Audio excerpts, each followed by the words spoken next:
मेरे अंदर कहीं एक ऐसा खला है जो बढ़ता नहीं। माँ की मोहब्बत के बगैर जिंदगी मुमकिन नहीं। क्या छुपाया गया है तुमसे?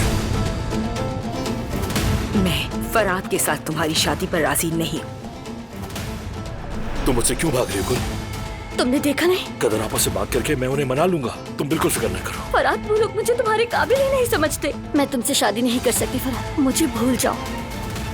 उधर तो वही करता है जो बारान कहता है। जब तक वो आगा है उस वक्त तक तुम खादिम रहोगे। दिमाग इस्तेमाल करो। फराद का राबे, मेरा ख्याल है तुमने मेरी ऑफर के बारे में सोचा होगा। ठीक है, कर लेते हैं बात। मुझे इस बात की खुशी है कि हमारी पार्टनरशिप अच्छी चल रही है, क्योंकि कामयाबी के लिए स्टेबिलिटी जरूरी है।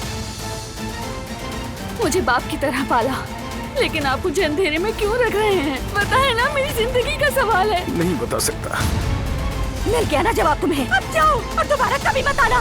मैं ये सब नहीं करती थी। क्यों नहीं